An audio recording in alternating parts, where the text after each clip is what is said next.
નમસ્કાર મિત્રો. સુરતની ઘટના લોકસભાની ચૂંટણીની અંદર આપણે જોયો 3 દિવસથી બધું ડ્રામા ચાલતો હતો. ગજબ ડ્રામા સુરતની અંદર. આપણે આમ રોજ ન્યૂઝ જોઈએ તો ઓહો અને ચારે બાજુ વોટ્સઅપમાં મેસેજ ને બધું. આ બધા જોયા પછી આપણી પાસે શું શબ્દ હોય બોલવા માટેની, એટલે આપણી પાસે એક જ શબ્દ નીકળે. યાદ રાખજો મિત્રો, આ કોઈ ભાજપ કે કોંગ્રેસની હાર જીત નથી. યાદ રાખજો મિત્રો, આ લોકતંત્રની મોટી હાર છે. આપણે સૌ હારી ગયા. યાદ રાખજો, લોકતંત્ર હારી ગયું છે સુરતની ઘટનાની અંદર. કોંગ્રેસનું કદાચ ફોર્મ રદ થાય, એની સહી કળબર ગોટાવાળા નીકળે, એના સાથીદારો બધા ખોવાઈ જાય, ટેકેદારો બધા ખોવાઈ જાય, ફોર્મ રદ થઈ જાય, કોંગ્રેસ આખી વહી જાય. છતાં 8 જે ઉમેદવાર હતા એ ક્યાં 8માંથી 1 ઉમેદવારની સામે ઊભો ન રહ્યો. એક જો મુદ્દો, ટોપમાં ટોપ મુદ્દો, 8માંથી 1 પણ એની સામે ન ઊભા રહ્યા. એક જણે તો ફોર્મ રાખવું હતું ત્યાં ભારતીય જનતા પાર્ટીની સામે. ચાલો લોકતંત્રનો પર્વ છે કે મારે તમારું ફોર્મ રહેવું છે, બધાએ ફોર્મ પાછા ખેંચી લીધા. આ મોટી લોકતંત્રની હાર. યાદ રાખજો, આ મોટું ષડયંત્ર છે. આની પર તપાસ થવી જોઈએ. ઘણી બધી સંસ્થાઓ છે યાદ રાખજો ગુજરાતની અંદર, ચૂંટણી આયોગની, એની ઉપર કામ કરવું જોઈએ, એની પર સ્ટે લાવવો જોઈએ. હાઈકોર્ટમાં, સુપ્રીમ કોર્ટમાં, દરેક જગ્યાએ જઈ શકે, એમનો અવાજ બુલંદ કરી શકે, લોકોને જાગૃતતાનું કામ કરવું જોઈએ. ઘણી બધી વસ્તુ થઈ શકે. આખી ચૂંટણી ઉભરી જાય જો લોકશાહી લોકતંત્ર જાગે તો. કોઈને કાંઈ પડી નથી, બસ બધાને ડ્રામા જોવા છે. સવાર સાંજ 3 દિવસ શું થવાનું ખબર જ હતી કે બધાને મળી ગયા, થોડા બધાને કેટલા મળી ગયા. યાદ રાખજો, કેટલા મળી ગયા. બધું નાટક બધા લોકો જોતા હતા અને બધું જોઈ લીધું.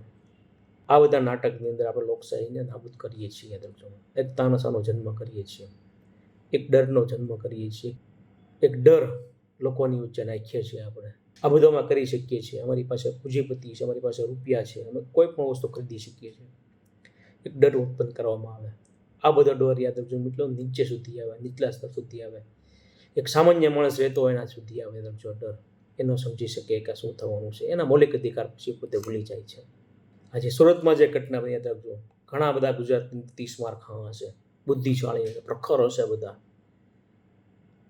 કોઈ આગળ ન આવ્યું. યાદ રાખજો મિત્રો, કોઈ એવું કંઈ જાગ્યું સંસ્થાવાળા આખી ચૂંટણી બંધ રહી શકે. યાદ રાખજો, ધારે નતો લોકતંત્રની અંદર. આની પછી તપાસ કરવા માટે કેટલી બધી સંસ્થાઓ છે, પણ એક પણ સંસ્થા ક્યાંય કોઈ બોલ્યું નહીં. એટલે બધી ગુજરાતથી શરૂઆત થઈ ગઈ. યાદ રાખજો મિત્રો, તાનાશાહની. આ બધી ઘટના ભૂલી જાવ મિત્રો. યાદ રાખો, હવે જે સત્યતાની વાત કરીએ આપણે, આ બધું થવાનું જ છે બધું. ચાલો આ બધું એ જીતી ગયા. સુરતમાંથી એક મેસેજ મોકલી દીધો અમે 400 પારનો, કે અમે 400 પારમાં એક સીટ તો અમે જીતી ગયા છીએ, હવે 399 ગોતવાની. અલગ બધા કોમેન્ટ ને બધું ઘણું બધું આવશે. રિટાયર્ડ અંકલો બેઠા આ જ બધું કર્યા કરે છે, આમ મેસેજ ફોરવર્ડ કર્યા કરે છે. આ પહેલી ઘટના હશે, આવી ઘટના નહીં બની હોય. 10 વર્ષની અંદર આવી ઘણી બધી ઘટના બની ગયા મિત્રો. ભારતની અંદર ઘણી બધી સરકાર આવી રીતના પડી ગઈ, ઘણા બધા ધારાસભ્યો, સાંસદો ઘણા બધા આવી ગયા. આ બધો ડર ક્યાં ખબર, નીચલા સ્તર સુધી આવે. તમે નીચેના લોકોને, વ્યક્તિને મળો ને કે 20-30 વર્ષથી લોકોને સુવિધા સવલત ન મળતી હોય ને, અસુવિધામાં રહેતા હોય ને, પૂછો ને ત્યારે આપણે જવાબ આપે આપણને કે તમે આટલા વર્ષથી તમારે ત્યાં પાણી નથી, તમારે લાઇટ નથી, રોડ રસ્તા નથી, ગટર નથી, તમારે 30-35 વર્ષ થઈ ગયા, તમને કાંઈ મળતું નથી. અહીંયા તમે સરકારને કહેતા નથી. સરકાર દર વખતે જીતીને આવે છે.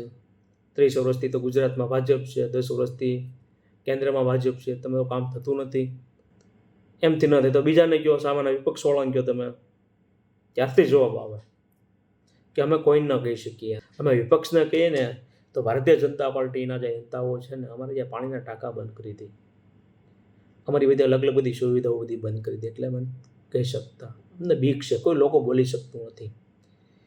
મીડિયાવાળાને કહો, મીડિયાવાળાને બોલાવો તો મીડિયાની સામે બોલો, તો કે એની સામે અમે ન બોલી શકીએ, અમને બીક છે, ડર છે. આ બધો ડર છે નીચે સુધી આવે. રાખજો, લોકોની સવલતો પહોંચતી ત્યાં 30-35 વર્ષથી યાદ રાખજો મિત્રો. ઘણા બધા શહેર એવા છે કે નળમાંથી જળ આવતા નહીં હોય, રોડ રસ્તા નથી, સ્ટ્રીટ લાઇટ નથી, આરોગ્ય નથી, ઘણી બધી વસ્તુ નથી. આ બધા ડ્રામાની વચ્ચે યાદ રાખજો. આ તો ફક્ત સુરતનો ડ્રામા. યાદ રાખજો મિત્રો, ડ્રામા જે બાકી છે યાદ રાખજો સૌરાષ્ટ્રનો. રાજકોટની ઘટના પણ જોઈએ છે, એટલે સૌરાષ્ટ્રના દરિયા કિનારે બધા આવશે. હવે સુરતનું પૈતું હવે સૌરાષ્ટ્ર તરફ આવશે બધા. ત્યાં કદાચ 2-5 કરોડ 10 કરોડમાં કદાચ સુરતનો બધો વ્યૂડ પતી ગયો હશે. હવે આ સૌરાષ્ટ્રના દરિયા કિનારો કેટલા કરોડો રૂપિયાનો અરબોનો ખેલ છે એ ખબર નથી. એક ડર બતાડી. યાદ રાખજો મિત્રો, તાનાશાહનો જન્મ કરી આ લોકો આવનારા 2047 સુધી ભારતને ખત્મ કરી દેશે. આ મારી ભવિષ્યવાણી છે. બીજું આપને ખબર છે, તમે તમારા મૌલિક અધિકાર માટે બોલતા નથી. લોકો જાગૃત થાવ, લોકો બોલો. આવે છે નરેન્દ્રભાઈ મોદી, અમિતભાઈ શાહ, બંને બન્યા, યાદ રાખજો.